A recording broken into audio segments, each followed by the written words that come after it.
ಸಂವಿಧಾನದ 44ನೇ ವಿಧಿಯು ಯಾವ ವಿಷಯವನ್ನು ಕುರಿತು ವಿವರಿಸುತ್ತದೆ? ಮೂಲಭೂತ ಕರ್ತವ್ಯಗಳು, ರಾಷ್ಟ್ರಪತಿಗಳು, ಮೂಲಭೂತ ಹಕ್ಕುಗಳು, ಏಕರೂಪ ನಾಗರಿಕ ಸಂಹಿತೆ. ಅದಕ್ಕೆ ಸರಿ ಉತ್ತರ ಆಯ್ಕೆ 4, ಏಕರೂಪ ನಾಗರಿಕ ಸಂಹಿತೆ, ಯೂನಿಫಾರ್ಮ್ ಸಿವಿಲ್ ಕೋಡ್ ಅಂತ ಕರಿತೀವಿ. ಇದರ ಬಗ್ಗೆ ಮಾಹಿತಿಯನ್ನು ನೀಡುವಂತಹ ಸಂವಿಧಾನದ ವಿಧಿ 44. ಕೇಂದ್ರ ಮಂತ್ರಿಮಂಡಲದ ಮಂತ್ರಿಗಳ ವಿಂಗಡಣೆಯ ಸರಿಯಾದ ರೂಪ ಈ ರೀತಿ ಇದೆ: ಕ್ಯಾಬಿನೆಟ್ ಸಚಿವರು, ರಾಜ್ಯ ಸಚಿವರು, ಸ್ವತಂತ್ರ ಸಹಾಯಕ ಸಚಿವರು, ಮೇಲಿನ ಎಲ್ಲವೂ. ಸರಿಯಾದ ಆಯ್ಕೆ ಮೇಲಿನ ಎಲ್ಲರೂ. ಸೊ ಮಂತ್ರಿಮಂಡಲವನ್ನು ಅಥವಾ ಮಂತ್ರಿಗಳನ್ನು 3 ಗುಂಪುಗಳಾಗಿ ವಿಂಗಡಣೆ ಮಾಡ್ತಾರೆ. ಒಂದು cabinet ministers, state ministers, independent. So ಇವರಿಗೆ ಸ್ಟೇಟ್ ಮಿನಿಸ್ಟರ್ಗಳಿಗೆ ಸಹಾಯಕ ಸಚಿವರಾಗಿ ಕೂಡ ಕೆಲವು ಸಚಿವರನ್ನ ನೇಮಕ ಮಾಡಿರ್ತಾರೆ. ಉದ್ಯೋಗಗಳಲ್ಲಿ ಸಮಾನತೆ ಒದಗಿಸಬೇಕು ಎಂಬುದನ್ನು ಸೂಚಿಸುವ ಸಂವಿಧಾನದ ವಿಧಿ ಯಾವುದು? ಆರ್ಟಿಕಲ್ 16 ಅಥವಾ 16ನೇ ವಿಧಿ ಏನಿದೆ ಸಂವಿಧಾನದ್ದು, ಇದು ಪ್ರತಿಯೊಬ್ಬ ಪ್ರಜೆಗೂ ಸಮೇತ ಉದ್ಯೋಗಗಳಲ್ಲಿ ಸಮಾನ ಅವಕಾಶಗಳನ್ನು ನೀಡಬೇಕು ಅನ್ನುವಂಥದ್ದು ಸೂಚಿಸುತ್ತದೆ. ಭಾರತದ ಮೊದಲ ರಾಜ್ಯಸಭೆ ಜಾರಿಗೆ ಬಂದ ವರ್ಷ ಯಾವುದು? ಅಂದರೆ ರಾಜ್ಯಸಭೆ ಮೊಟ್ಟ ಮೊದಲ ಬಾರಿಗೆ ಜಾರಿಗೆ ಬಂದದ್ದು ಭಾರತದಲ್ಲಿ ಯಾವಾಗ? ಏಪ್ರಿಲ್ 3, 1952ರಲ್ಲಿ ಭಾರತದಲ್ಲಿ ಮೊದಲಿಗೆ ರಾಜ್ಯಸಭೆ ಅಸ್ತಿತ್ವಕ್ಕೆ ಬರುತ್ತೆ. ಆದರೆ ಸದನದ ಕಲಾಪ ಫಸ್ಟ್ ಸಿಟ್ಟಿಂಗ್ ನಡೆದಿದ್ದು 13 ಮೇ 1952ರಲ್ಲಿ. ಐರ್ಲೆಂಡ್ ದೇಶದ ಸಂವಿಧಾನದಿಂದ ಈ ಕೆಳಗಿನ ಯಾವ ಅಂಶವನ್ನು ಎರವಲಾಗಿ ಪಡೆಯಲಾಗಿದೆ? ಸೊ ನೀಡಿರುವಂತಹ ಆಯ್ಕೆಗಳಲ್ಲಿ ರಾಜ್ಯ ನಿರ್ದೇಶಕ ತತ್ವಗಳೇನಿದ್ದಾವೆ, directive principles of state policy, ಈ ಒಂದು ಅಂಶವನ್ನು ನಾವು ಐರ್ಲೆಂಡ್ ದೇಶದ ಸಂವಿಧಾನದಿಂದ ಎರವಲಾಗಿ ಪಡೆಯಲಾಗಿದೆ. ಅಂತೆಯೇ ರಾಷ್ಟ್ರಪತಿಗಳ ಚುನಾವಣಾ ಪದ್ಧತಿ ಅಥವಾ ಕ್ರಮ ಏನಿದೆ ಅದನ್ನು ಕೂಡ ನಾವು ಐರ್ಲೆಂಡ್ ದೇಶದ ಸಂವಿಧಾನದಿಂದ ಎರವಲಾಗಿ ಪಡೆದುಕೊಂಡಿದ್ದೇವೆ. ಲೋಕಸಭೆಯ ಮೊದಲ ಉಪಸ್ಪೀಕರ್ ಯಾರು? ಡೆಪ್ಯೂಟಿ ಸ್ಪೀಕರ್ ಅಂತ ಕರಿತೀವಿ. ಎಂ.ಎ. ಅಯ್ಯಂಗಾರ್, ಎಂ ಅನಂತಶಯನಂ ಅಯ್ಯಂಗಾರ್ ಅವರು ಭಾರತದ ಮೊದಲ ಡೆಪ್ಯೂಟಿ ಸ್ಪೀಕರ್.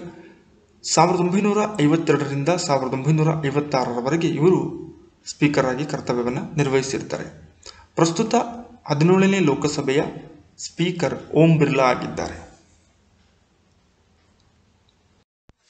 ಕಂಟ್ರೋಲರ್ ಮತ್ತು ಆಡಿಟರ್ ಜನರಲ್ ರವರನ್ನು CAG ರಾಷ್ಟ್ರಪತಿಗಳು ನೇಮಕ ಮಾಡುವರು. ಈ ಪ್ರಕ್ರಿಯೆಯ ಬಗ್ಗೆ ಮಾಹಿತಿ ನೀಡುವ ಸಂವಿಧಾನದ ವಿಧಿ ಯಾವುದು?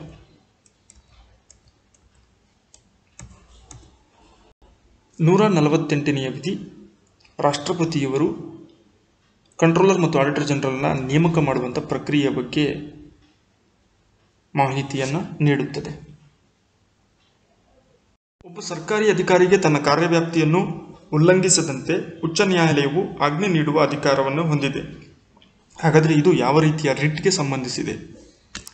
ಇದಕ್ಕೆ ಸರಿ ಉತ್ತರ ಪ್ರೊಬೇಷನ್ ಅಥವಾ ಪ್ರತಿಬಂಧಕಾಜ್ಞೆ ಅಂತ ಕರಿತೀವಿ. ಈ ಒಂದು ರಿಟ್ನ ಮೂಲಕ ನ್ಯಾಯಾಲಯವು ಒಬ್ಬ ಸರ್ಕಾರಿ ಅಧಿಕಾರಿಗೆ ತನ್ನ ಕಾರ್ಯವ್ಯಾಪ್ತಿಯನ್ನು ಉಲ್ಲಂಘಿಸದಂತೆ ಆಜ್ಞೆಯನ್ನು ನೀಡುತ್ತದೆ.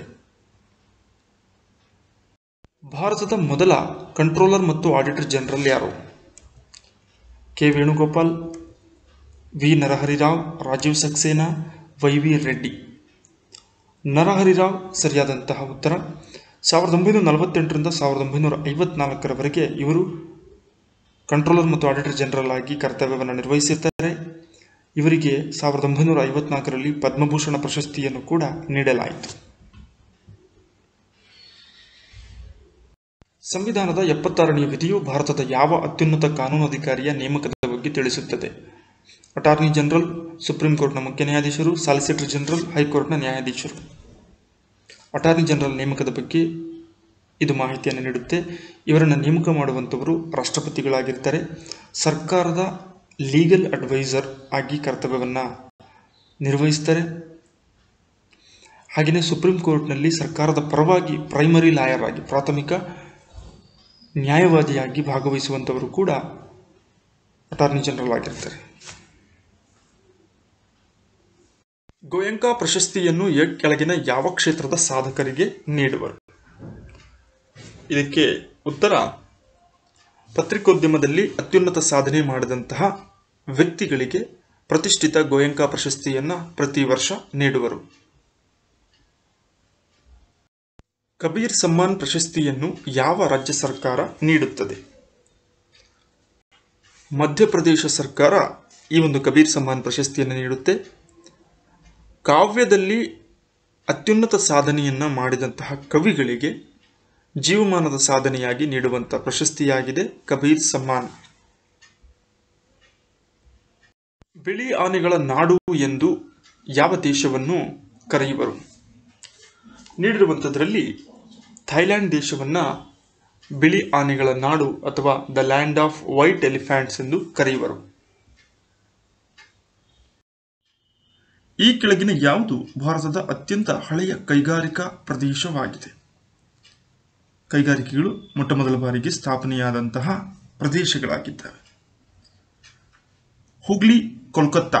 ಪಶ್ಚಿಮ ಬಂಗಾಳದ ಹುಗ್ಲಿ ಮತ್ತು ಕೋಲ್ಕತ್ತಾ ಕೈಗಾರಿಕಾ ಪ್ರದೇಶ ಏನಿದೆ ಇದು ಭಾರತದ ಅತ್ಯಂತ ಹಳೆಯ ಕೈಗಾರಿಕಾ ಪ್ರದೇಶವಾಗಿದ್ದು, ಇಲ್ಲಿ ಸೆಣಬಿನ ಕೈಗಾರಿಕೆಗಳು, ಬಟ್ಟೆ ಕೈಗಾರಿಕೆಗಳು, ಹಾಗೆಯೇ ಹೆವಿ ಇಂಜಿನಿಯರಿಂಗ್, ಬೃಹತ್ ಎಂಜಿನಿಯರಿಂಗ್ ಕೈಗಾರಿಕೆಗಳನ್ನು ಕೂಡ ಇಲ್ಲಿ ಕಾಣುತ್ತೇವೆ. ಗುರು ಶಿಖರವು ಯಾವ ರಾಜ್ಯದಲ್ಲಿದೆ? ಇದು ರಾಜಸ್ಥಾನ ರಾಜ್ಯದಲ್ಲಿ ಕಾಣುತ್ತೇವೆ. ಅರಾವಳಿ ಪರ್ವತಗಳಲ್ಲಿ ಬರುವಂತಹ ಅತ್ಯಂತ ಎತ್ತರದ ಪರ್ವತ ಶಿಖರವಾಗಿದೆ. 1722 ಮೀಟರ್ನಷ್ಟು ಎತ್ತರವಾಗಿದ್ದು ಅರ್ಬುದಾ ಮೌಂಟೇನ್ಸ್, ಅರ್ಬುದಾ ಪರ್ವತ ಶ್ರೇಣಿಯಲ್ಲಿ ಬರುವಂತಹ ಶಿಖರವಾಗಿದೆ. ಗಾರೋ ಎಂಬ ಬುಡಕಟ್ಟು ಜನಾಂಗ ಯಾವ ರಾಜ್ಯದಲ್ಲಿದೆ? ಇದಕ್ಕೆ ಸರಿ ಉತ್ತರ ಮೇಘಾಲಯದಲ್ಲಿ ಈ ಒಂದು ಬುಡಕಟ್ಟು ಜನಾಂಗವನ್ನ ಕಾಣ್ತೇವೆ. ಹಿರಾಕುಡ್ ಅಣೆಕಟ್ಟನ್ನು ಈ ಕೆಳಗಿನ ಯಾವ ನದಿಗೆ ಅಡ್ಡಲಾಗಿ ನಿರ್ಮಿಸಲಾಗಿದೆ? ಇದನ್ನ ಮಹಾನದಿಗೆ ನಿರ್ಮಾಣ ಮಾಡಿದ್ದಾರೆ. ಭಾರತದ ಒಡಿಶಾ ರಾಜ್ಯದ ಸಂಬಲ್ಪುರದಿಂದ 15 ಕಿಲೋಮೀಟರ್ ದೂರದಲ್ಲಿ ಇದನ್ನ ಕಟ್ಟಲಾಗಿದೆ. ಭಾರತದ ಸ್ವಾತಂತ್ರ್ಯ ನಂತರ ಆರಂಭವಾದ ಮೊದಲ ಪ್ರಮುಖ ವಿವಿಧೋದ್ದೇಶ ನದಿ ಕಣಿವೆ ಯೋಜನೆಯಾಗಿದೆ. ಸಟ್ಲೇಜ್ ನದಿಯ ಪ್ರಾಚೀನ ಹೆಸರನ್ನು ಗುರುತಿಸಿ. ಇದರಲ್ಲಿ ಕೊಟ್ಟಿರುವಂತದ್ರಲ್ಲಿ ಸಟ್ಲೇಜ್ ನದಿಯ ಪ್ರಾಚೀನವಾದಂತಹ ಹೆಸರು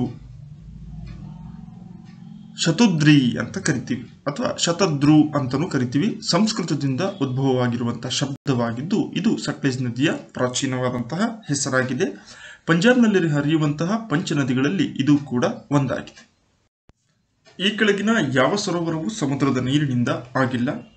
ಚಿಲ್ಕಾ, ಪೊಲಿಕಾಟ್, ವೆಂಬನಾಡ್, ಸಾಂಭಾರ್. ಇದರಲ್ಲಿ ಸಾಂಭಾರ್ ಸರೋವರ ರಾಜಸ್ಥಾನದಲ್ಲಿ ಇದ್ದು ಇದು ಸಮುದ್ರದ ನೀರಿನಿಂದ ರಚನೆಯಾಗಿಲ್ಲ.